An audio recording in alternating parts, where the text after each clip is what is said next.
باب الہدیۃ للمشرکین، مشرکین کے لیے ہدیہ دینا، یعنی پہلے تو تھا نا ان سے لینا، اب یہ ان کو دینا.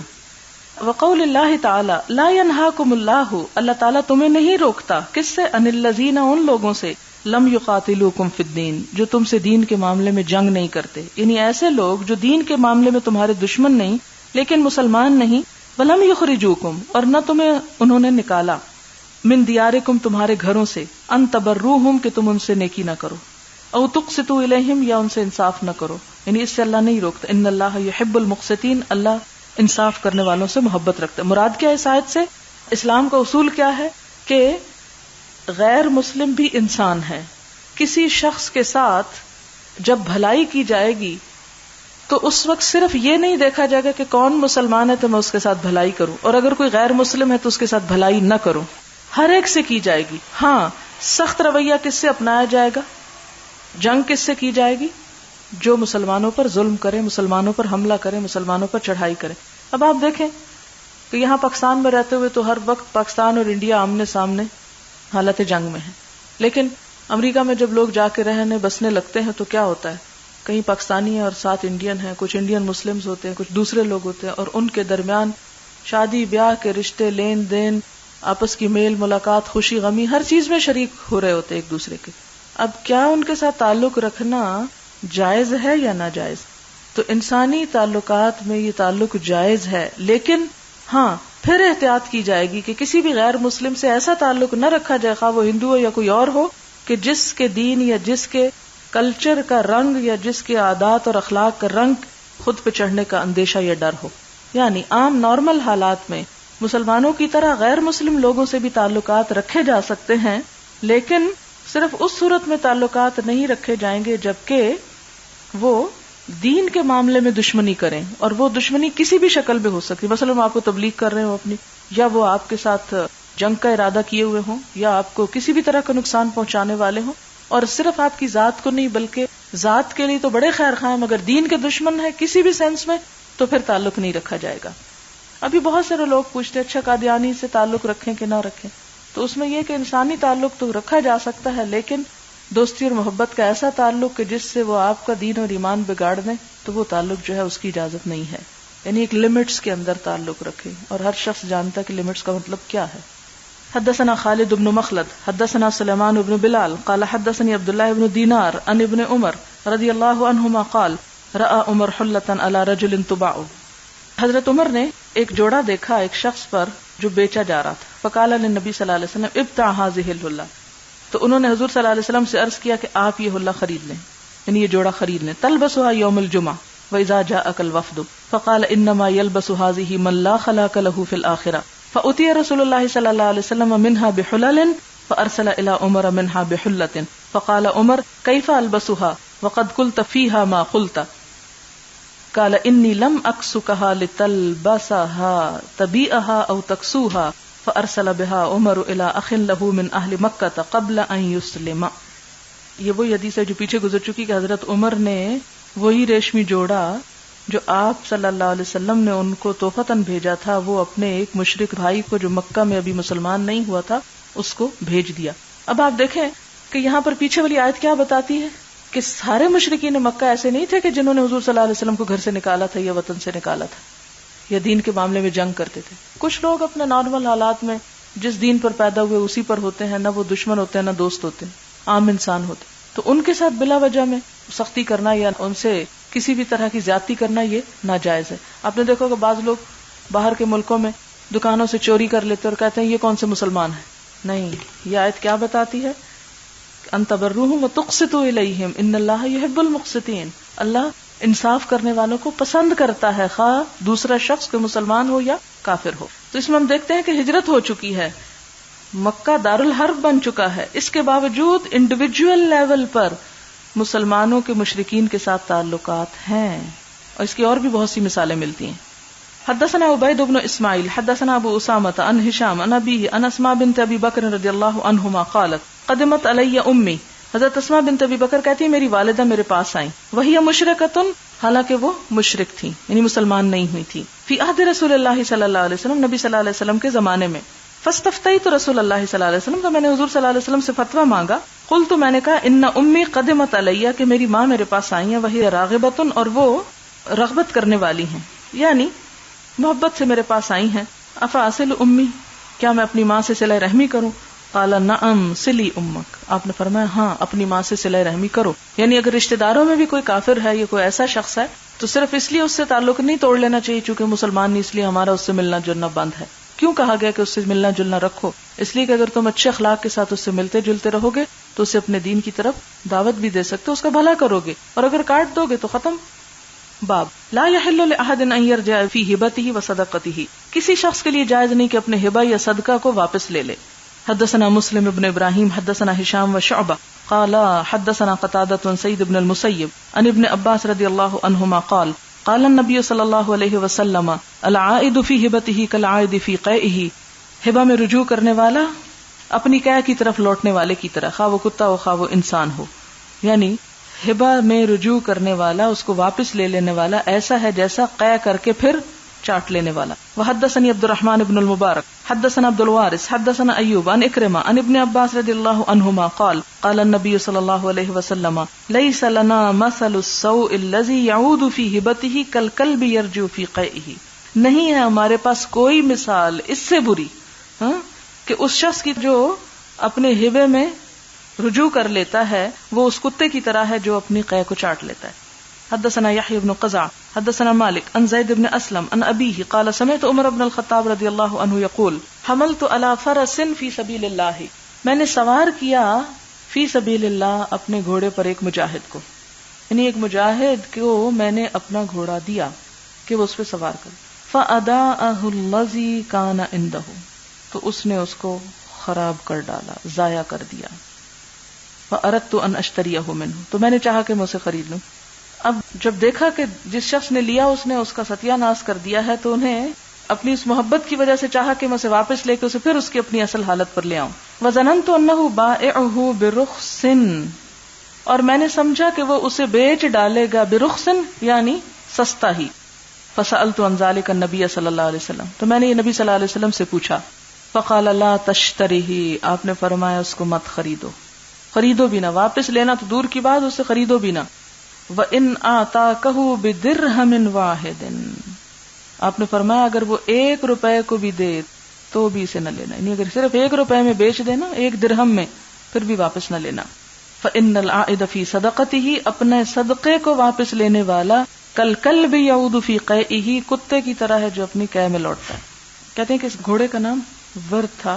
تمیم داری نے حضور صلی اللہ علیہ وسلم کو تحفہ دیا تھا، آپ نے حضرت عمر کو دیا، انہوں نے آگے کیا کیا، کسی اور کو دیا کہ وہ فی سبیل اللہ اس کو استعمال کریں، اور اس شخص نے اس کو خراب کیا تھا حضرت عمر نے، کیونکہ وہ تحفہ حضور سے بھی ملا ہوا تھا اور بہت عزیز بھی تھا، تو اس کو واپس لینا چاہا، خریدنا چاہا، نہ واپس لینے دیا نہ خریدنے دیا، کہ دی ہوئی چیز کو پھر خریدو بھی مت. باب حدثني ابراہیم ابن موسیٰ اخبرنا ہشام ابن یوسف ان ابن جریج اخبرهم قال اخبرني عبد الله بن عبید اللہ بن ابی ملیکہ ان بنی صہیب مولا ابن جدعان ادعوا بیتین وحجرتا، کہ بنو صہیب جو تھے ابن جدعان کے جو آزاد کردہ غلام تھے، انہوں نے کیا کیا، دعویٰ کیا 2 گھروں کا اور 1 کمرے کا. ان رسول اللہ صلی اللہ علیہ وسلم آتا ذالک صہیبا، اس بنا پر کہ نبی صلی اللہ علیہ وسلم نے یہ صہیب کو دیے تھے. صہیب کے بیٹوں نے دعویٰ کیا کس بنا پر کہ یہ آپ صلی اللہ علیہ وسلم نے صہیب کو دیے. فقال مروان، تو مروان کہتے ہیں من یشہد لکما علی ذلک، اس پر تمہارے گواہ کون ہے، یعنی کوئی گواہ لاؤ اس ہبے پر. فقال ابن عمر کہتے فدعاہ، تو اس نے اس کو بلا بھیجا، یعنی انہوں نے کہا کہ عبداللہ بن عمر اس پر گواہ ہیں، تو انہوں نے ابن عمر کو بلا بھیجا. کس نے؟ مروان نے. فدعاہ فشہد، تو انہوں نے گواہی دی. لأعطى رسول اللہ صلی اللہ علیہ وسلم صہیبا بیتین وحجرتا، کہ ہاں واقعی حضور صلی اللہ علیہ وسلم صہیب کو 2 گھر اور 1 کمرہ دیا تھا. فقضى مروان بشہادتہ لہم، تو فیصلہ کیا مروان نے کس بنا پر، حضرت عبداللہ بن عمر کی گواہی کی بنا پر، جو کس کے لیے تھی، ان کے لیے. کون تھے وہ؟ بنو صہیب. باب ما قیل فی العمرہ والرقبہ، یہ 2 ٹرمز ہے عمرہ اور رقبہ، پہلے ان کو سن لیجئے، سمجھ لیجئے یہ کیا چیز ہے. جیسے کہ عمرہ آپ دیکھ رہی، عمرہ ہے سے نہیں ہے کہ آپ عمرہ کرنے چل پڑیں، یہ عمرہ یہ کے ساتھ ہے، رقبہ یہ کے ساتھ ہے. عمرہ یہ ہوتا ہے کہ کسی شخص کو کوئی چیز اس شرط پر دے دینا کہ جب تک زندہ ہو تمہاری. تو وہ انڈرسٹوڈ ہوتا کہ جب تم مر جاؤ گے تو تمہارے وارث نہیں لیں گے بلکہ کون لے گا؟ میں واپس لے لوں گا. مثلا کوئی شخص اپنا گھر کسی کو رہنے کے لیے دے دے کہ جب تک تم زندہ ہو تم میرے گھر میں رہو. اب یہ ہبہ جو ہے یہ ہبہ موقت ہے، ایک خاص وقت تک کے لیے، ہمیشہ کے لیے نہیں ہے. اب جس کو اس نے ہبہ کیا اگر وہ فوت ہو جاتا ہے تو اس کی اولاد کو وہ گھر واپس دینا ہوگا. کس کو؟ دینے والے کو. تو یہ عمر سے یعنی تا حیات کوئی چیز کسی کے نام کر دینا عمرہ. اچھا، اور رقبہ کیا ہوتا ہے؟ رقبہ رقب سے انتظار کرنا. اس میں یہ ہوتا ہے کہ اگر کوئی شخص کوئی چیز کسی کو اس شرط پہ دے کہ اگر دینے والا پہلے مر گیا تو چیز اس کی ہو گئی، اور لینے والا پہلے مر گیا تو پھر دینے والے کا وہ ہو جائے گا. تو اس میں ہر ایک دوسرے کی موت کا انتظار کرتا ہے، تو اس لیے اس کو رقبہ کہا گیا، اسے ناپسندیدہ کہا گیا. اعمرتہ الدار فہی عمرہ جعلتہا لہ، کہا جاتا ہے کہ میں نے اس گھر کو عمر بھر کے لیے دے دیا، یعنی عمر بھر کے لیے اس کو اس کا مالک بنا دیا. استعمرکم فیہا جعلکم عمارا، قرآن مجید میں آتا ہے استعمرکم فیہا، اس کا مطلب ہے یعنی تم کو زمین میں بسایا، یعنی یہ لفظ قرآن مجید میں بھی اس معنی میں استعمال ہوا ہے. حدثنا ابو نعیم حدثنا شیبان ان یحییٰ ان ابی سلمہ ان جابر رضی اللہ عنہ قال قضى النبی صلی اللہ علیہ وسلم بالعمرہ انہا لمن وہبت لہ، آپ صلی اللہ علیہ وسلم نے عمرہ کے بارے میں یہ فیصلہ کیا کہ وہ اسی کا ہے جس کو وہ ہبہ کیا گیا، یعنی جب تک وہ زندہ ہے. حدثنا حفص بن عمر حدثنا حمام حدثنا قتادہ قال حدثني النضر بن انس عن بشیر بن نہیک عن ابی ہریرہ رضی اللہ عنہ ان النبی صلی اللہ علیہ وسلم قال العمرہ جائزۃ، کہ عمرہ جو ہے یہ جائز ہے، ایسے کیا جا سکتا ہے، تا حیات کوئی چیز کسی کے نام لگائی جا سکتی. وقال عطا حدثني جابر ان النبی صلی اللہ علیہ وسلم مثلہ. باب من استعار من الناس الفرس، جو شخص کسی سے گھوڑا وغیرہ عاریۃً لے لے، مستعار لے لے. آج کے دور میں جیسے کوئی گاڑی کسی سے مانگ لے. حدثنا آدم حدثنا شعبہ عن قتادہ قال سمعت انسا یقول کان فزع بالمدینہ، تھا خوف ڈر مدینہ میں یعنی دشمن وغیرہ کا. فاستعار النبی صلی اللہ علیہ وسلم فرسا من ابی طلحہ، تو نبی صلی اللہ علیہ وسلم نے ادھار لے لیا ابو طلحہ سے کیا؟ گھوڑا. یقال لہ المندوب، اس گھوڑے کا نام مندوب تھا. فرکبہ، آپ نے اس کی سواری کی. فلما رجع، پھر جب آپ واپس آئے، قالا کہتے ہیں ما رأینا من شیء وان وجدناہ لبحرا، کہ ہم نے کوئی چیز نہیں دیکھی، یعنی کوئی ڈر کی بات نہیں، اور یہ گھوڑا تو گویا دریا ہے، جیسے دریا بہتا چلا جاتا ہے ایسے دوڑتا ہے. یہ قصہ آپ نے بچپن میں کوئی دوسری تیسری کی اردو کی کتاب میں بطور کہانی پڑھی کہ ایک دفعہ مدینہ میں خوف پیدا ہو گیا کہ دشمن حملہ کرنے والا ہے. تو آپ صلی اللہ علیہ وسلم نے دیکھا کہ لوگ ڈرے ہوئے ہیں اور کوئی بھی باہر نکل کے دیکھ نہیں سکتا، تو آپ گھوڑے کی پیٹھ پر سوار ہو کر دور دور تک اکیلے گئے اور خود دیکھ کر آئے، اور آپ نے دیکھا کہ کوئی ایسا خطرے کی بات نہیں ہے. تو یہ گھوڑا جس پر آپ بیٹھے تھے وہ ابو طلحہ کا تھا، اور وہ انہوں نے ان سے ادھارا لیا تھا. تو مراد یہ ہے کہ اگر کسی کام یا ضرورت کے تحت کوئی شخص دوسرے سے کوئی ادھار چیز لے لیتا ہے، چھوٹی موٹی چیزیں تو چلتی رہتی ہیں، عموماً محلہ داری میں آپ دیکھیں، جاؤ فلاں کے گھر سے چھری لے آؤ، وہ فلاں مشین لے آؤ، فلاں چیز لے آؤ، ایک دوسرے سے لیتے دیتے رہتے، وہ بھی عاریتاً لی جا سکتی. اسی طرح سواری کی چیز جو ہے وہ بھی عاریتاً لی جا سکتی، استعمال کے بعد واپس کر دی جائے. باب الاستعارۃ للعروس عند البناء، دلہن کے لیے کپڑے عاریتاً لینا. حدثنا ابو نعیم حدثنا عبد الواحد بن ایمن قال حدثني ابي قال دخلت على عائشة رضی اللہ عنہا وعليها درع قطر ثمن 5 دراهم. عبد الواحد بن ایمن کہتے ہیں کہ میں حضرت عائشہ کے پاس گیا اور آپ کرتا پہنی تھی، درع کرتا پہنی ہوئی تھی، قطرن موٹے کپڑے کا، ثمن جس کی قیمت 5 دراہم 5 درہم تھی. فقالت، تو کہنے لگی، ارفع بصرک الی جاریتی، نگاہ اٹھاؤ میری لونڈی کی طرف، انظر الیہا، دیکھو اس کو، فانہا تزہا، کہ وہ نخرے کرتی ہے، ان تلبسہ فی البیت، کہ وہ گھر میں بھی یہ لباس پہنے. وقد کان لی منہن درع علی عہد رسول اللہ صلی اللہ علیہ وسلم، اس جیسا لباس میرے پاس حضور صلی اللہ علیہ وسلم کے زمانے میں تھا. فما کانت امرأۃ تقین، اور جس بھی عورت کو شادی کے موقع پر سنورنے بننے کی ضرورت ہوتی، بالمدینہ مدینہ میں، الا ارسلت الیہ تستعیرہ، تو وہ مجھ سے یہی کپڑے منگوا کے ادھارے منگا کے پہنا کرتی تھی. یعنی یعنی دلہن کا جوڑا. آپ دیکھیں انگریزوں نے یہ ساری سنتیں لے لیں، لیکن مسلمان انہی خرافات میں کھو گئے اور سارا مال اور سارا پیسہ انہی چیزوں میں غرق کرنے پہ لگا دیا. تو حضرت عائشہ کے پاس ایک قمیص تھا جس کی قیمت 5 درہم تھی. وہ کہتے ہیں کہ دیکھو آج کے دور میں یہ لونڈیاں بھی یہ قمیض نہیں پہنتی، حالانکہ حضور صلی اللہ علیہ وسلم کے زمانے میں اس کی اتنی ویلیو تھی. اور یہ میرے پاس ہوتا تھا کہ مدینہ کی جو بھی عورت دلہن بننا چاہتی، ذرا اچھا لباس پہننا چاہتی تھی، تو وہ ادھارا مجھ سے یہ منگوا کے پہن لیا کرتی تھی.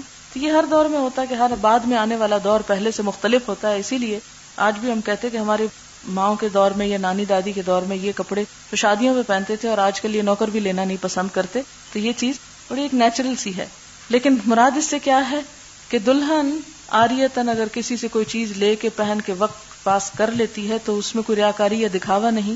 ایک موقع کی مناسبت سے ایک چیز کے پہننے کے لیے وہ بھی ایک ضرورتاً لی جاتی، یعنی اس میں ریاءً نہیں ضرورتاً ہے، وہ مقصد فرق ہے، اس لیے کوئی حرج نہیں. اسی طرح آپ دیکھیں کہ بہت سی بہنیں جو ایک سائز کے کپڑے بنا لیتی ہیں تو پھر وہ ایک دوسرے کے بدل کے پہن لیتی ہیں مختلف مواقع کی مناسبت سے، تو اس میں بھی کوئی حرج نہیں ہے ایک دوسرے کی چیز پہنے. اچھا، بعض لوگ دوسرے کی اتری ہوئی چیز پہننے میں بہت آر اور عیب محسوس کرتے ہیں. یہ بھی سراسر ہندوانہ بات ہے، اس لیے کہ ان کے ہاں کسی کا جھوٹا کھا نہیں سکتے. وہ چھوت چھات کا مرض ہوتا ہے نا ان کے ہاں، تو کوئی برہمن ہے اور کوئی شودر ہے، تو ان کے ہاں تو یہ ایک بہت ناپاک اور نجس کانسیپٹ ہے. لیکن مسلمان کے ہاں ایسا نہیں ہے. دوسرے کا اترا ہوا لباس پہن لینا، اس سے نہ کوئی شان میں فرق آتا ہے، نہ اللہ کے ہاں اجر اور مرتبے میں کوئی فرق آتا ہے، بلکہ نہ استعمال کرنا تکبر کی علامت ہے. کیونکہ ہمارے ہاں اس معاملے میں بہت اس کو یعنی ایک عیب سمجھا جاتا ہے کہ اس نے فلاں کی چیز پہن لی. یہ بھی صرف ایک ذہن کی اختراع. ٹھیک ہے، اگر کسی کو پسند نہیں تو اس کا اظہار بھی نہیں کرنا چاہیے کہ نہیں ہم تو کسی کا اترا ہوا نہیں پہنتے، یا بہن بھائی آپس میں ایک دوسرے کا نہیں پہنتے. آپ دیکھیں کہ پہلے کیا ہوتا تھا، ایک بڑے بچے کا کپڑا بنتا تھا اور وہ آخر تک چھوٹا ہوتے ہوتے پہنا جاتا. پچھلے دنوں میں نے ایک کہانی پڑھی، ایک بلینکٹ کی کہانی تھی. اس ایک بلینکٹ سے جب وہ پھٹ گیا تو ایک سے دوسری تیسری چوتھی چیز کس طرح بنتی چلی گئی. تو دراصل میں یہ دیکھ رہی تھی کہ وہ اپنے بچوں کو بالکل نرسری لیول کی کوئی سٹوری بک تھی، اس میں سکھانا وہ کیا چاہتے ہیں اپنے بچوں کو کہ چیزوں کو ضائع کرنے کی بجائے اسے کس طرح مختلف طریقوں سے استعمال کیا جا سکتا ہے. اور آج ہم اپنے بچوں کو کیا کانسیپٹ دیتے ہیں یا ہمارے بچے جو ہیں وہ کیا تصور رکھتے ہیں. ہم لوگوں کی عادتیں واقعی بہت بگڑ چکی ہیں اور بگڑ کر غیر اسلامی ہو چکی ہیں. ہم بھوکے مر جائیں گے، کسی کا بچا ہوا کھانا نہیں کھائیں گے، کسی کی بچی ہوئی چیز ہم اس کو اپنے لیے عیب اور حقارت اور اپنی شان کے خلاف سمجھتے ہیں، حالانکہ یہ تکبر میں شامل ہے. باب فضل المنیحۃ، منیحہ کہتے ہیں دودھ کے جانور کو، دودھ کا جانور دینا کسی کو. حدثنا یحییٰ بن بکیر حدثنا مالک عن ابی الزناد عن الاعرج عن ابی ہریرہ رضی اللہ عنہ ان رسول اللہ صلی اللہ علیہ وسلم قال، نبی صلی اللہ علیہ وسلم نے فرمایا، نعم المنیحۃ اللقحۃ الصفی منحۃ. کتنا اچھا، اصل میں منیحہ منحہ کہتے ہیں کسی کو کوئی عطا یا بخشش کرنا، کتنی اچھی بخشش ہے وہ دودھ دینے والی اونٹنی جو بطور ہبہ یا بطور منحہ کے دی جاتی ہے. والشاۃ الصفی تغدو باناء وتروح باناء، اور اسی طرح دودھ دینے والی بکری جو صبح بھی برتن بھر کے دودھ دیتی ہے اور شام کو بھی برتن بھر کے دودھ دیتی ہے. تغدو صبح کے وقت دودھ دینا اور تروح شام کے وقت دینا. یعنی بہترین ہبہ کیا ہے یا کسی کو کوئی چیز دینا کیا ہے جو کسی کی ضرورت کی بھی ہو، اس کی ضرورت پوری کرتی ہو، نہ کہ سر سے اتارنے والی کوئی بات ہو. یعنی اسی لیے آپ نے دودھ دینے والی اونٹنی اور بکری کی تعریف کی کہ وہ کسی کے فائدے کی چیز ہے، کسی کے کام آنے والی چیز ہے اور یہ بہت ہی اچھی ہے. آپ نے تعریف کی ایسی چیز دینے کی. حدثنا عبداللہ بن یوسف و اسماعیل عن مالک قال نعم الصدقۃ، کتنا اچھا صدقہ ہے. یعنی منیحہ کو آپ نے ایک طرح سے صدقہ بھی کہا کیونکہ دوسرا شخص جب فائدہ اٹھائے گا تو وہ نیکی لکھی جائے گی دینے والے کے حق میں. حدثنا عبداللہ بن یوسف اخبرنا ابن وہب حدثنا یونس عن ابن شہاب عن انس بن مالک رضی اللہ عنہ قال لما قدم المہاجرون المدینۃ من مکۃ ولیس بایدیہم وکانت الانصار اہل الارض والاقاری، جب مہاجر تشریف لائے، قدمہ المدینۃ کہاں؟ مدینہ میں، من مکۃ مکہ سے، ولیس بایدیہم اور ان کے ہاتھ میں کچھ نہ تھا، یعنی خالی ہاتھ آئے تھے. وکانت الانصار اور انصار جو تھے اہل الارض والاقاری وہ زمین اور جائیدادوں کے مالک تھے کیونکہ ان کا ملک جو تھا. فقاسمہم الانصار تو تقسیم کر دیا ان کو، کن کو؟ مہاجرین کو. کس نے؟ انصار نے. الا ان یعطوہم ثمار اموالہم، کہ وہ انہیں دیں گے، یعنی باغوں کا پھل دے دیں گے ان کو، کل عام ہر سال، وَيَكْفُوهُمُ الْعَمَلَ وَالْمَعُونَةَ اور ان کے حصے کا کام وہ کر دیں گے. مطلب یہ کہ جس طرح بٹائی کا پیچھے آپ نے پڑھا تھا، اسی قسم کی چیز کے کام کون کریں گے؟ مہاجرین. اور ملکیت کس کی ہوگی؟ انصار کی. تو تقسیم پھر دونوں کر لیں گے. وَكَانَتْ أُمُّهُ أُمُّ أَنَسَ أُمُّ سُلَيْمٍ. تو حضرت انس نے چونکہ حدیث روایت کی ہے، کہتے ہیں کہ ان کی ماں ام انس جو تھی، حضرت انس کی والدہ کا نام کیا تھا؟ ام سلیم تھا. کانت ام عبداللہ ابن ابی طلحہ، اور یہ عبداللہ بن ابی طلحہ کی والدہ بھی تھی. یعنی حضرت ام سلیم کے دو شوہر تھے، ایک مالک جو پہلے شوہر تھے جن سے حضرت انس تھے، وہ فوت ہو گئے، تو پھر ان کی شادی کس سے ہوئی؟ ابو طلحہ سے. یہ وہی ہے نا، طلحہ نے نکاح کا پیغام بھیجا تو انہوں نے کہا تھا کہ تم ایک مشرک انسان ہو جو اس لکڑی کے بت کو پوجتے ہو جو فلاں شخص نے بنایا، تو اگر تم مسلمان ہو جائے تو میرا مہر اسلام ہوگا. تو یہ وہی ابو طلحہ. تو ان کے بیٹے جو ہیں ان کی فکانت اعطت ام انس رسول اللہ صلی اللہ علیہ وسلم غداکن. تو حضرت ام انس جو تھیں، یعنی حضرت ام سلیم جو تھیں، انہوں نے حضور صلی اللہ علیہ وسلم کو کھجور کے کچھ درخت دیے تھے، غداق.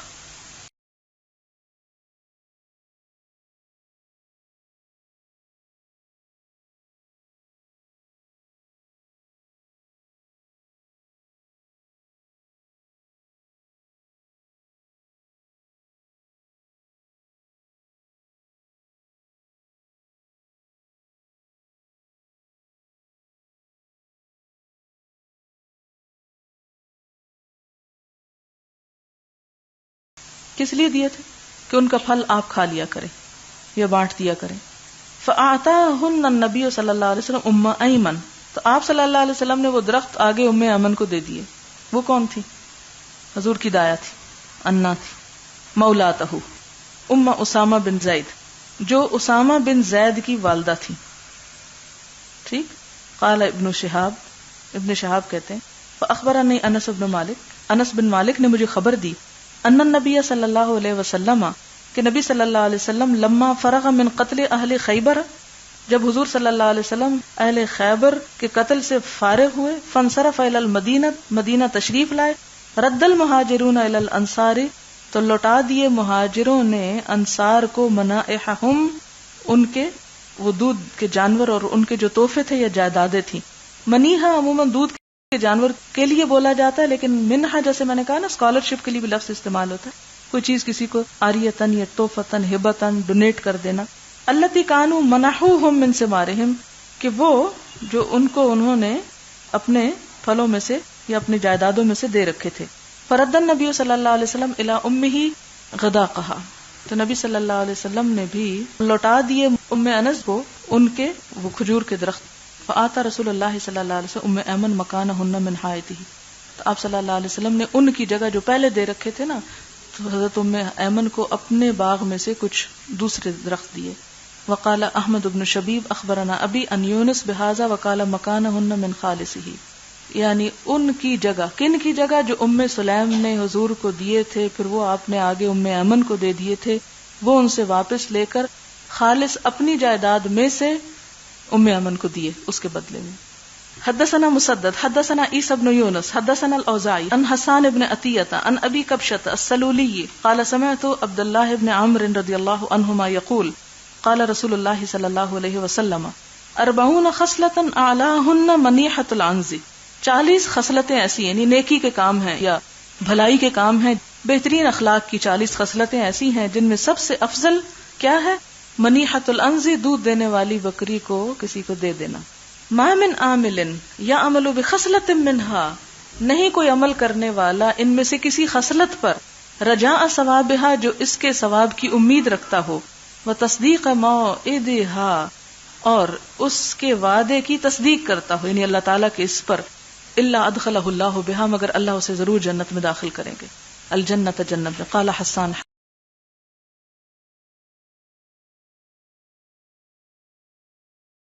حسان کہتے ہیں فعددنا ما دون منیحۃ العنز، تو ہم نے گننا شروع کیا کہ یہ بکری کے دینے کے علاوہ کون سی خصلتیں ہیں، تو اس میں کیا تھا؟ من رد السلام، تو سلام کا جواب دینا بھی تھا، و تشمیت العاطس، چھینک کا جواب دینا، و اماطۃ الاذی عن الطریق، راستے سے تکلیف دہ چیز کا ہٹانا، و نحوی، اور اس کے علاوہ اور بھی بہت سی چیزیں. فمستطعنا ان نبلغ 15 خصلة، تو ہم گن گن کے 15 سے اوپر نہ پہنچے، یعنی زیادہ زیادہ 15 تک پہنچے. یعنی آپ صلی اللہ علیہ وسلم ہو سکتا ہے کہ باقی چیزیں ابھی بتائی ہی نہ ہوں، آئندہ بتانا ہو. حدثنا محمد بن یوسف حدثنا الاوزاعی حدثنی عطاء عن جابر رضی اللہ عنہ قال كانت لرجال منا فضول ارضینا، ہم میں سے کچھ لوگوں کے پاس ضرورت سے زائد زمینیں تھیں. فضول جیسے فضول جیسے کہتے ہیں نا اردو میں، زائد کے معنوں میں آتا ہے فالتو. اردینا جمع ہے ارض کی، فالتو زمینیں تھیں. فقالوا نؤاجرها بالثلث والربع والنصف، تو انہوں نے کہا کہ ہم اسے تہائی یا چوتھائی یا آدھی پیداوار پر دے دیتے ہیں، یعنی بٹائی پہ دے دیتے ہیں. فقال النبی صلی اللہ علیہ وسلم، تو نبی صلی اللہ علیہ وسلم نے کیا فرمایا؟ من کانت لہو اردن، جس کی کوئی زمین ہو، فلیزرعها، اسے چاہیے کہ خود اگائے، او لیمنعها اخاہ، یا اپنے بھائی کو توفتاً دے دے، یعنی ہبہ کر دے. فإن ابا، پھر اگر نہ دینا چاہے، فلیمسک ارضہ، تو پھر اپنی زمین روکے رکھے، یعنی نہ بھی دینا چاہے تو رکھ سکتا ہے، یہ نہیں اس کی ملکیت خارج ہو جائے گی. وقال محمد بن یوسف حدثنا الاوزاعی حدثنی الزہری حدثنی عطاء بن یزید حدثنی ابو سعید قال جاء اعرابی الی النبی صلی اللہ علیہ وسلم فسألہ عن الہجرۃ، ایک اعرابی یا بدو حضور صلی اللہ علیہ وسلم کے پاس آیا اور آپ سے ہجرت پر بیعت کرنا چاہی. فقال، تو فرمایا، ویحک ان الہجرۃ شأنها شدید، آپ نے فرمایا تمہارا ستیہ ناس ہو، ہجرت بڑا مشکل کام ہے، اس کا معاملہ بہت سخت ہے.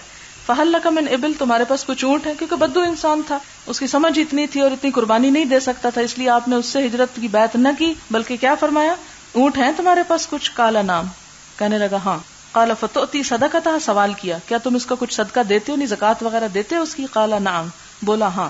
قال، فرمایا، فہل تمنح منها شیئا، کیا تم اس میں سے کچھ ایسے ہی کسی کو عنایت کرتے ہو، بخشش کے طور پہ دیتے ہو؟ قال نعم، تو کہنے لگا ہاں.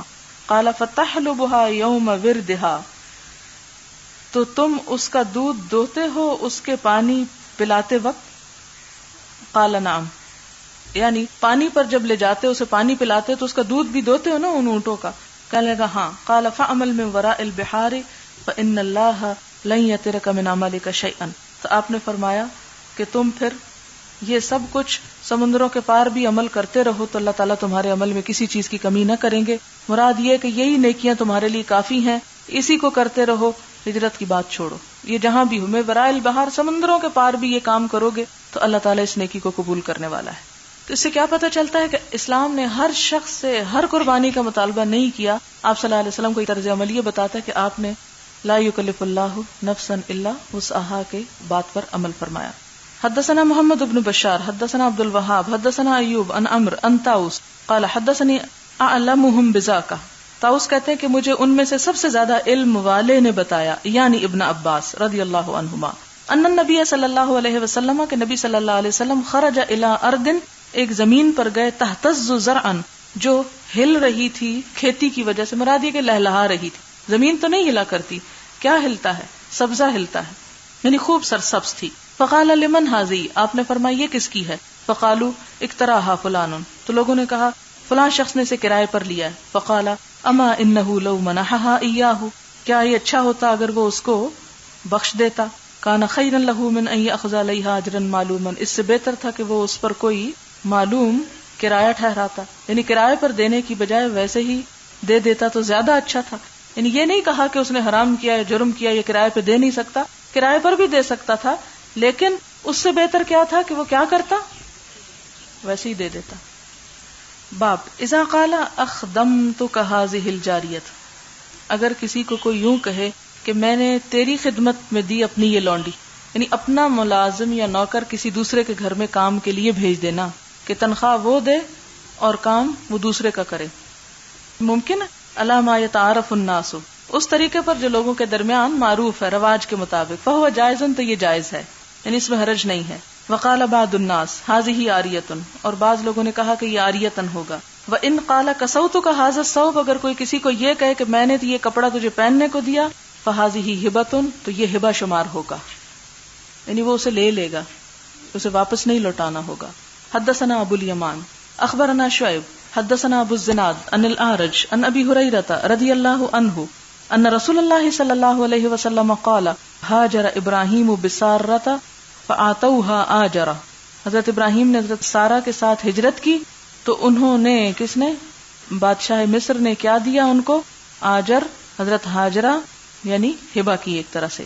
فرجعت، تو وہ لوٹی. فقالت اشعرت ان اللہ کبت الکافر واخدم ولیدۃ، کیا آپ نے دیکھا کہ اللہ تعالیٰ نے اس کافر کو ذلیل کیا، واخدم ولیدۃ، اور خدمت کے لیے لونڈی دے دی. وقال ابن سیرین عن ابی ہریرہ ان النبی صلی اللہ علیہ وسلم فاخدمها ہاجر، تو اس بادشاہ نے خدمت کے لیے دیا تھا ان کو. کن کو؟ حضرت سارہ کو. کیا دی تھی؟ حضرت ہاجرہ.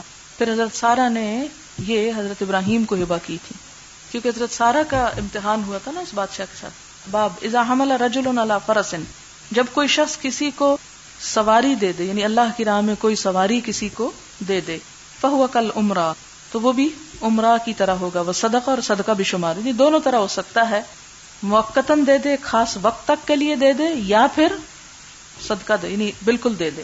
وقال بعض الناس، اور بعض لوگوں نے کہا، لہو ان یرجع فیہا، کہ اس میں رجوع درست ہے. اگر ایک خاص سرٹن پیریڈ کے لیے دیا ہے تو جب چاہے اسے واپس لے سکتا ہے، لیکن اگر ہبتاً یا صدقتاً دیا ہے تو پھر واپس نہیں لے سکتا. حدثنا الحمیدی اخبرنا سفیان قال سمعت مالکا يسأل زید بن اسلم فقال سمعت ابی یقول قال عمر رضی اللہ عنہ حملت على فرس فی سبیل اللہ فرأیتہ یباع. حضرت عمر کہتے ہیں کہ میں نے اللہ کی راہ میں گھوڑا سواری کے لیے دیا، پھر میں نے اسے دیکھا کہ وہ بیچا جا رہا ہے. رأیتہ یباع فسألت رسول اللہ صلی اللہ علیہ وسلم، تو میں نے نبی صلی اللہ علیہ وسلم سے پوچھا. فقال لا تشتریہ، آپ نے فرمایا مت خریدو اس کو. ولا تعود فی صدقتک، اور اپنے صدقے میں رجوع مت کرو، یعنی صدقہ دے کے واپس لینا تو دور کی بات، اسے خریدنا بھی جائز نہیں. آخر دعوانا ان الحمد للہ رب العالمین. سبحانک اللہم و بحمدک نشہد ان لا الہ الا انت نستغفرک و نتوب الیک.